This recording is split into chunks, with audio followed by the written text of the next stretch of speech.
Tuhan yang Maha Kasih, kami bersyukur atas kesempatan yang Kau berikan untuk merenungkan firman-Mu hari ini. Bukalah hati dan pikiran kami agar dapat menerima petunjuk-Mu dengan bijaksana.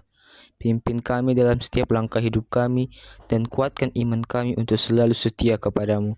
Dalam nama Yesus Kristus kami berdoa.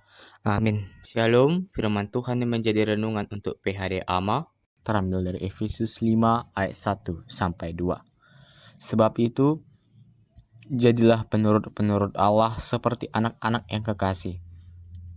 Dan hiduplah di dalam kasih, sebagaimana Kristus Yesus juga telah mengasihi kamu, dan telah menyerahkan dirinya untuk kita sebagai persembahan dan korban yang harum bagi Allah. Demikian firman Tuhan.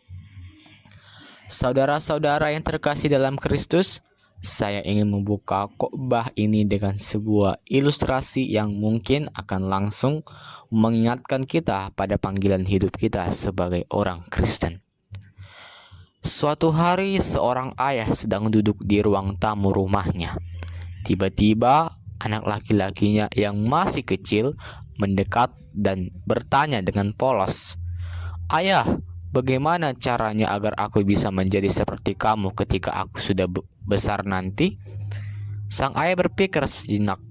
Dia tahu bahwa dalam hidupnya ada banyak hal yang bisa dicontohkan, tetapi juga banyak kekurangan. Namun, dia sadar bahwa kasih dan pengorbanan adalah dua hal yang paling bisa menjadi contoh yang baik. Lalu dia menjawab, "Anakku, caranya adalah dengan selalu mengasihi orang lain dan siap berkorban bagi mereka, seperti yang sudah diajarkan oleh Tuhan kita, Yesus Kristus." Saudara-saudara yang saya hormati, ilustrasi ini menggambarkan bagaimana kita sebagai kaum pria dipanggil untuk menjadi teladan yang hidup. Sebagai seorang bapak, suami, atau pemimpin dalam keluarga, kita dipanggil untuk mencontoh kasih dan pengorbanan Kristus dalam kehidupan sehari-hari kita. Itulah inti dari pesan firman Tuhan yang kita dengar hari ini dari Efesus 5 ayat 1 sampai 2 yang mengajarkan kita untuk hidup dalam kasih seperti Kristus. Dalam ayat pertama, kita diajak untuk menjadi penurut-penurut Allah seperti anak-anak yang kekasih. Apa artinya menjadi penurut Allah? Menjadi penurut Allah bukan sekadar mengikuti atau aturan atau hukum Tuhan, tetapi lebih kepada sikap hati yang sepenuh hati menuruti kehendak-Nya. Ketika kamu menjadi penurut Allah, kamu hidup dalam hubungan yang intim dengan-Nya. Kamu mendengarkan suaranya, memahami hatinya, dan melakukan apa yang menjadi kehendak-Nya. Sebagai seorang bapak, hidup dalam ketaatan kepada Allah berarti tidak hanya mengajarkan ajarannya kepada anak-anak atau keluarga, tetapi juga memberikan contoh dalam hidup sehari-hari. Anak-anakmu akan belajar bukan hanya dari apa yang kamu katakan, tetapi juga dari apa yang kamu lakukan. Ketika kamu hidup dalam ketaatan kepada Allah, kamu menunjukkan kepada mereka bagaimana menjadi orang yang taat kepada Tuhan. Dengan demikian, kamu menjadi teladan yang hidup bagi mereka. Bapak-bapak, kamu tidak dapat memberikan teladan kepada anak-anak atau keluarga jika kamu tidak hidup menurut kehendak Allah. Jangan biarkan dunia ini dengan segala kesibukannya dan godaannya mengalihkan perhatianmu dari panggilanmu sebagai penurut Allah. Kamu dipanggil untuk menjadi teladan dalam iman di tengah keluarga, gereja, dan masyarakat. Selanjutnya, saudara, Paulus mengajak kita untuk hidup di dalam kasih, sebagaimana Kristus Yesus juga telah mengasihi kamu. Kasih Kristus adalah dasar hidup kita sebagai orang Kristen. Kasih Kristus bukanlah kasih yang bersifat sementara atau terbatas pada saat-saat tertentu saja, tetapi kasih yang tanpa syarat dan tanpa batas. Kasih Kristus adalah kasih yang mengorbankan dirinya untuk kita. Sebagai seorang bapak, kamu dipanggil untuk mencintai keluarga dengan kasih yang sama. Kasih yang dimaksud di sini bukan hanya kasih yang berbicara dalam kata-kata atau perasaan semata, tetapi kasih yang terwujud dalam tindakan. Kasih yang tidak hanya memberikan perhatian atau memberi sesuatu, tetapi juga kasih yang rela berkorban. Kasih yang memberi tanpa mengharapkan balasan. Sebagai seorang bapak, apakah kamu sudah menunjukkan kasih kepada keluargamu, baik istrimu maupun anak-anakmu, dengan cara yang nyata? Apakah kamu sudah memberikan waktu yang cukup untuk mereka, mendengarkan mereka, dan memahami kebutuhan mereka? Ataukah kamu terlalu sibuk dengan pekerjaan atau aktivitas lain sehingga kasihmu hanya menjadi sekadar kata-kata kosong?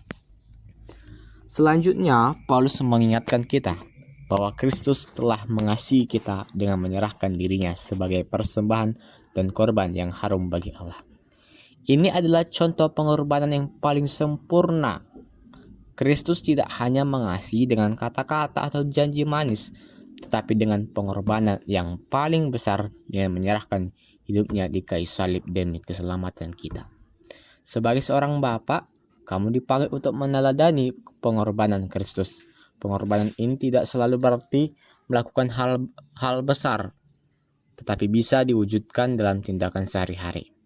Terkadang pengorbanan itu berarti meluangkan waktu lebih untuk anak-anak, meskipun kamu sibuk. Terkadang pengorbanan itu berarti mendengarkan keluhan istrimu, meskipun kamu merasa lelah setelah seharian bekerja. Terkadang pengorbanan itu berarti menahan diri dan mengorbankan ego demi kebahagiaan keluarga. Pengorbananmu, meskipun tampak kecil, menjadi bukti kasihmu kepada Tuhan dan kepada keluarga. Ketika kamu menunjukkan pengorbanan seperti ini, kamu mengajarkan kepada anak-anakmu bahwa hidup yang sejati adalah hidup yang siap memberi, hidup yang siap mengorbankan diri untuk orang lain.